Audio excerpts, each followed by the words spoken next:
আরবি ভাষা ও সাহিত্যে অনেক জ্ঞান অর্জন করতে হবে।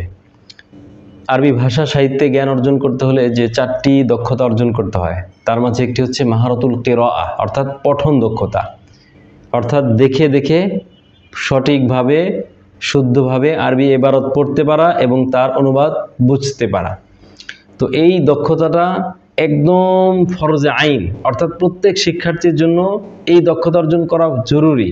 কারণ হচ্ছে যে কোরআন সুন্নাহর ভাষা হচ্ছে আরবি ভাষা। কোরআনে কারিমের গভীর জ্ঞান অর্জন করতে হলে, হাদিসের জ্ঞান অর্জন করতে হলে এবং হাদিসের যে ব্যাখ্যা গ্রন্থ আছে, কোরআনের যে তাফসীর গ্রন্থ আছে, সেগুলো থেকে আমরা যদি পড়ে পড়ে জ্ঞান আহরণ করতে চাই, তাহলে অবশ্যই আমাদের অনেক দক্ষতা অর্জন করতে হবে, পঠন দক্ষতা। তা যদি না হয় তাহলে কিন্তু এই সমস্ত কিতাব থেকে আমরা উপকৃত হতে পারবো না, জ্ঞান অর্জন করতে পারবো না। আর এই পঠন দক্ষতাটা কিভাবে অর্জন করবেন বা কতটুকু পরিমাণ অর্জন করবেন? এতটুকু পরিমাণ অর্জন করতে হবে যে যে কোনো আরবি কিতাব দেখে পড়বেন আর সাথে সাথেই বুঝতে পারবেন। এই স্তরের যোগ্যতাটা অর্জন করা জরুরি।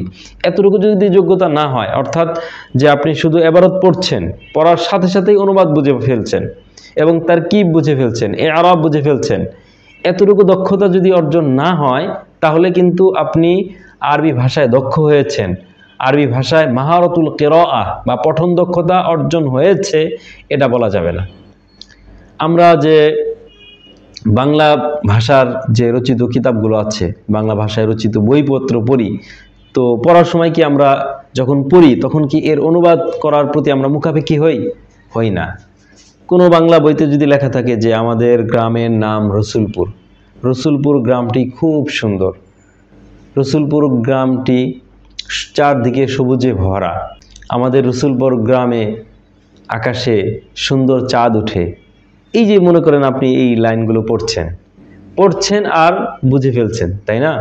আপনি কি এরকম করছেন যে প্রত্যেকটা লাইন পড়ছেন আর অনুবাদ করছেন যে আমাদের গ্রামের নাম রসুলপুর? তো আমাদের অর্থ কি?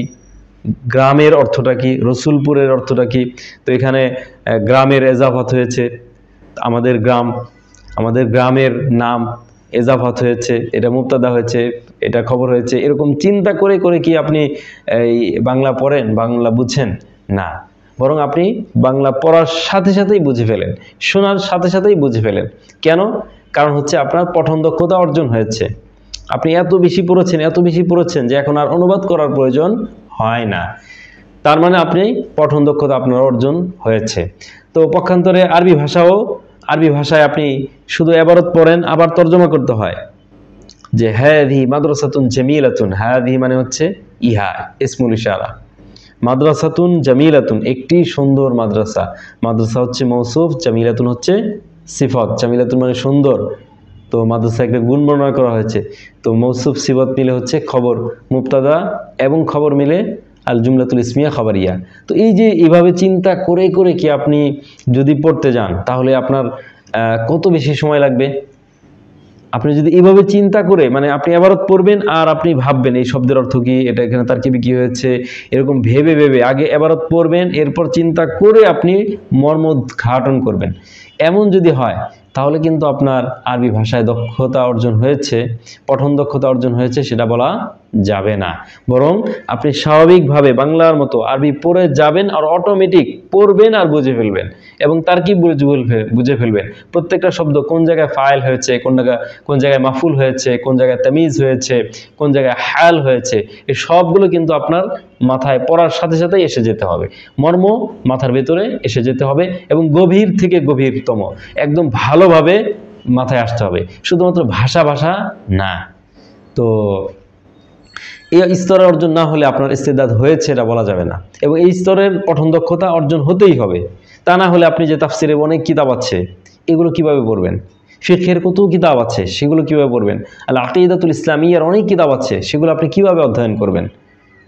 এরপর আপনার হাদিসের যে কত কিতাব আছে এবং হাদিসের ব্যাখ্যা গ্রন্থ আছে, এগুলো আপনি কিভাবে পড়বেন? আপনি যদি একটি হাদিস অধ্যয়ন করতে গেলে প্রত্যেকটা শব্দ আলাদা আলাদা করে লুগাত থেকে তাহকিক করে বের করে এরপর অর্থ একটু একটু করে সেটাকে মর্মোদ্ঘাটন করতে হয়, অনুবাদ করতে হয়, তাহলে আপনি কয় পৃষ্ঠা পড়তে পারবেন? সারাদিন আপনি কয় পৃষ্ঠা পড়বেন, কয়টা কিতাব পড়বেন? আপনার জ্ঞান অর্জন আর জ্ঞান অর্জনের যে একটা বিস্তৃত মাধ্যম, জ্ঞান অর্জনের যে একটা সুন্দর সুবর্ণ সুযোগ, সেখান থেকে বঞ্চিত হতে হবে শুধুমাত্র এই ভাষা না জানার কারণে। আমাদের দেশের অনেক শিক্ষার্থী এই জায়গাটাতে দুর্বল, যে তার ভাষা দক্ষতা অর্থাৎ পঠন দক্ষতা, যেটা একদম ফরজ আইন, প্রত্যেকের জন্য জরুরি, এই পঠন দক্ষতায় তারা দুর্বল, কাঁচা। এই জন্য আমার যারা আরবি ভাষা শিক্ষার্থী আছেন তাদেরকে আমি বলবো মাহারতুল কিরাআ এটি অর্জন করার জন্য অনেক বেশি পরিশ্রম করতে হবে, মেহনত করতে হবে, প্রচুর পরিমাণ পড়তে হবে। আল্লাহ তাআলা আমাদের সকলকে তৌফিক দান করুন। আসসালামু আলাইকুম ওয়া রাহমাতুল্লাহি ওয়া বারাকাতুহু।